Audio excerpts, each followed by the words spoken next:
India की team ने पहले बैटिंग करते हुए मात्र 183 रन बनाए थे। 183 रन आपको समझ में आ रहा है? आज के डेट में रोहित शर्मा करे 264 बना देते हैं, यानी 183 रन।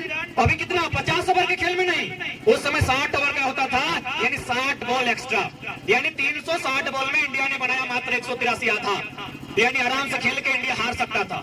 अगर अगला टीम अच्छा से खेलता, एक बॉल के बाद 1 रन बनाता, तो 1 ओवर में 3 रन बनाना था, आराम से इंडिया हार जाता। और जैसा कि मेरे गांव के लोग कहते हैं, उस समय टेलीविजन नहीं था, उस समय लोग ट्रांजिस्टर अथवा रेडियो में सुनते थे। तो जब भारत की टीम मात्र 183 रनों पे ऑल आउट हो गई, तो सभी ने ट्रांजिस्टर को बंद कर दिया, रेडियो को बंद कर दिया, क्योंकि किसी को यकीन नहीं था कि यहाँ से इंडिया जीत सकता। 183 रन। अभी सामना किससे? वेस्ट इंडीज, जो क्रिकेट में कद कभी ऑस्ट्रेलिया का था, 70 और 80 के दशक में वेस्ट इंडीज का था। वेस्ट इंडीज से खेलना यानी हार जाना। अरे उतना तो दूर की बात है, उस समय सुनील गावस्कर, संदीप पाटिल, रोजर बिन्नी, कुछ खिलाड़ी थे 6-7 जिनका शादी हुआ था। इंग्लैंड की जो गवर्नमेंट है, उन्होंने उनको हौसला अफजाई के लिए फ्री में टिकट दिया था कि आप लोग आइए, पहली बार इंडिया की टीम वर्ल्ड कप का फाइनल खेल रही है, अभी वेस्ट इंडीज से, तो आके थोड़ा सपोर्ट कीजिए, क्योंकि अर्धांगिनी को आधा अंग कहा जाता है। यदि आप लोग आके सपोर्ट कीजिएगा तो इंडिया का मनोबल थोड़ा ऊंचा रहेगा। लेकिन जब इंडिया की टीम मात्र 183 रनों में ऑल आउट हो गई, अरे इंडिया को तो छोड़िए, जिन अर्धांगिनी को सपोर्ट करने के लिए फ्री में टिकट दिया गया था, उन्होंने टिकट को आधा दाम में बेच दिया और वे लंदन शॉपिंग के लिए चली गई थी। जब वो शाम को वापस लॉर्ड्स के मैदान में आई, तो नजारा कुछ और था। 22 साल के युवा कप्तान कपिल देव के हाथों में, उस समय दुनिया की क्रिकेट की सबसे बड़ी ट्रॉफी कपिल देव के हाथों में थी। हिंदुस्तानी भी हार मान चुके थे, इंडिया नहीं जीतेगा। अर्धांगिनी, जिन्हें आधा अंग कहा जाता है, उन्होंने मान लिया था कि इंडिया नहीं जीतेगा, लेकिन कपिल देव के लड़ाकों ने करके दिखाया, क्योंकि उनका दिल कहता था जीतेंगे। तो ये होता है खेल और एक खिलाड़ी। जब दुनिया आपको माइनस करे, वो अकेले प्लस करने के लिए जाता है। तो इसलिए मेरा मानना है, हम भी एक स्पोर्ट्स पर्सन रहे हैं, फुटबॉल और क्रिकेट के तो बड़े अच्छे खिलाड़ी रहे, बहुत सारी ट्रॉफियां हम लोगों ने जीती है। तो मैं एक स्पोर्ट्स पर्सन होने के नाते, और दुनिया के चूंकि स्पोर्ट्स के कारण ही हम लोग यहाँ तक आए, हमारे चाहे बात करने का लहजा हो, तो कहीं ना कहीं हमने स्टडी किया है, एक स्पोर्ट्स पर्सन का बहुत महत्व होता है। आज आप देख सकते हैं, इंस्टा सब चलाते हैं ना, इंस्टा सब चलाते हैं ना, सबसे ज्यादा फॉलोअर किसका है? मोदी का? नहीं। बाइडेन का? नहीं। किसका है? CR7, Ronaldo. कौन है? Sport person. विराट कोहली नहीं आई यहाँ पर। तो इसलिए एक स्पोर्ट पर्सन अपने आप में एक यूनिक पर्सन होता है। आप किसी न किसी स्पोर्ट्स का हिस्सा जरूर बनिए। उस समय ओलंपिक्स होता था, अभी वर्ल्ड कप भी चलने लगा है, और उस समय भारत का मुकाबला ओलंपिक हॉकी के फाइनल में जर्मनी से था। भारतीय टीम का मुकाबला ओलंपिक के फाइनल में, हॉकी का जो फाइनल होता है, उसमें इंडिया वर्सेस जर्मनी का मैच था। और कहा? बर्लिन में, यानी जर्मनी की राजधानी बर्लिन में। और चीफ गेस्ट कौन था?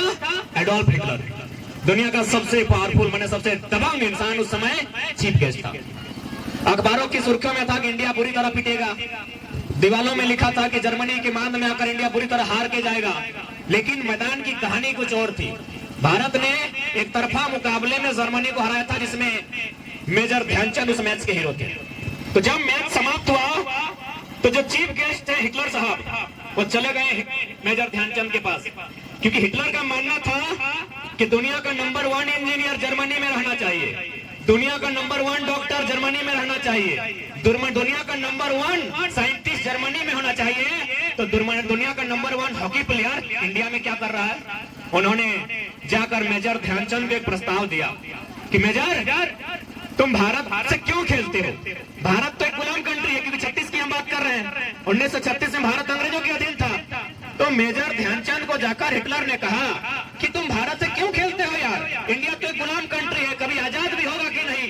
तुमको अगर खेलना ही है तो जर्मनी चले आओ, तुमको हम टीम का कैप्टन बना देंगे। यदि तुमको नहीं खेलना है तो तुम किसी एक इमारत में हाथ रख दो। इस पूरे जर्मनी में किसी एक इमारत, जैसे हमारे यहाँ लाल किला है, चार मीनार है, ताजमहल है, किसी एक इमारत में हाथ रख दो, वो तुम्हारी हो जाएगी। लेकिन शर्त है, तुमको जर्मनी से खेलना होगा, और नहीं तो तुमको, मेरा जो पोस्ट है चांसलर का, चांसलर यानी प्रधानमंत्री के बराबर होता है, मेरे बाद का तुम कोई भी पोस्ट मांग लो, हम तुमको दे देंगे। मेजर ध्यानचंद को ये प्रस्ताव कौन दे रहा है? जर्मनी का चांसलर, यानी आज की डेट में वहां भी चांसलर ही है। यानी जो भारत में प्रधानमंत्री कहा जाता है उसे जर्मनी में चांसलर कहा जाता है। यदि हम और आप होते तो शायद इस प्रस्ताव के सामने झुक जाते, क्योंकि हमने बहुत सारे खिलाड़ी को देखा है कि अपने देश को छोड़कर वे प्रोफेशनल खिलाड़ी बन गए, पेशेवर खिलाड़ी बने हैं। विजेंद्र सिंह मुक्केबाज का नाम भी आप सुने होंगे। तो ठीक उसी प्रकार जब मेजर ध्यानचंद के सामने ये ऑफर आया था तो शायद बिक जाना चाहिए था। लोगों को लगता है वो इतना बड़ा ऑफर, लेकिन क्या उत्तर था पता है मेजर ध्यानचंद का? उन्होंने कहा, सुनिए ना श्रीमान, मुझे भारत देश से खेलते हुए एक 12वें खिलाड़ी के रूप में जो आनंद आएगा, आपकी जर्मनी का कैप्टन बनकर नहीं आएगा। मुझे भारत देश में एक कुली बनकर काम करने में जो आनंद आएगा, आपके देश का कलेक्टर बनकर नहीं आएगा। तो ये उत्तर था मेजर ध्यानचंद का। यानी खेल का मैदान आपको राष्ट्र के प्रति भी जिद्दी बनाता है। खेल का मैदान क्योंकि जो खिलाड़ी होता है उसका कदम जमीन पर होता है और सोच देश की उन्नति पर होता है।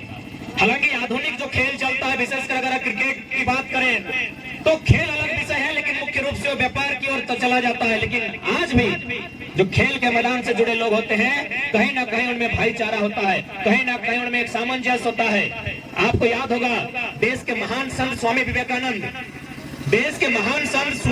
कहते थे कि भारत के युवाओं को फुटबॉल खेलना चाहिए, क्योंकि खेल की बात की है तो फुटबॉल से सारा खेल को इंक्लूड कर ले, क्योंकि उस समय उतना सारा खेल नहीं था।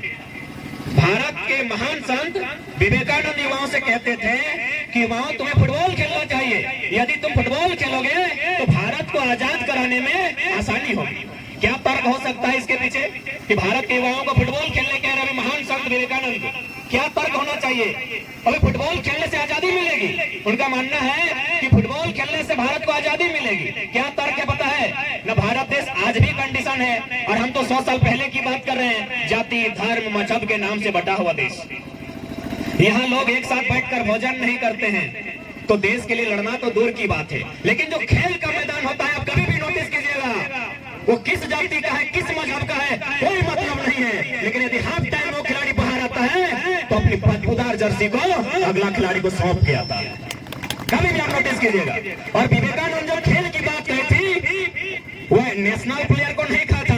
गांव के गलियों में, चौराहे में, खेतों में, पगडंडियों में, खेल के मैदानों में खेलने वाले नौजवानों से कहा था, फुटबॉल खेलो, देश को आजादी मिलेगी। यानी कनेक्टिविटी होगी, आपसी सामंजस्य होगा। और आज भी मैं अगर अपना व्यक्तिगत उदाहरण दूं, यदि आज, और ये हम नहीं, पिछला जो विधानसभा का सत्र था, जो अंतिम दिन था विधानसभा के भीतर, देखिएगा मुख्यमंत्री कहते हुए नजर आए हैं कि एक फुटबॉल खेलने वाला नेता बनता है। एक्चुअली डायरेक्ट हमें को कहे हैं।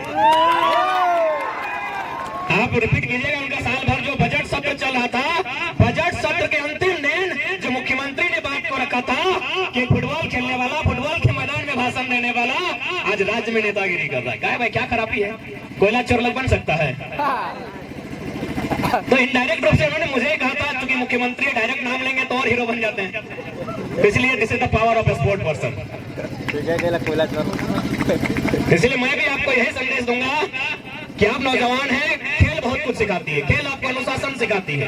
आज भी बगल में ही इतने स्कूल कॉलेज से, लेकिन खेल के मैदान में जो अनुशासन दिखता है, कभी कभी खासकर जो गवर्नमेंट के स्कूल है, बुरा मानने वाली बात नहीं है, लेकिन वहाँ खेल के मैदान की अपेक्षा कुछ अनुशासन कम ही दिखता है। आप चले जाइए, कोचेस जो उनको शब्द कहते हैं, भैया जूता दोनों अगर एक रंग का तो एक रंग का, आप स्कूल चले जाइए 10 में 2 को चप्पल में मिल जाएगा।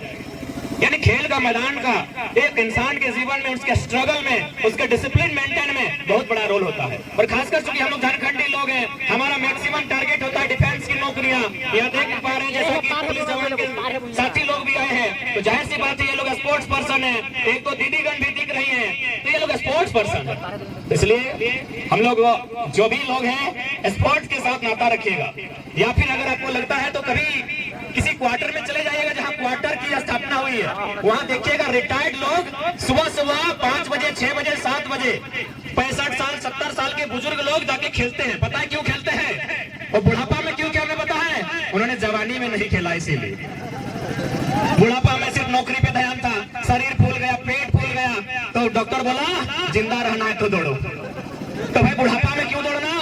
अभी से प्रतिदिन एक रूटीन रखिए, प्रत्येक दिन थोड़ा थोड़ा जरूर दौड़िए, किसी न किसी आउटडोर गेम का हिस्सा जरूर रहिए।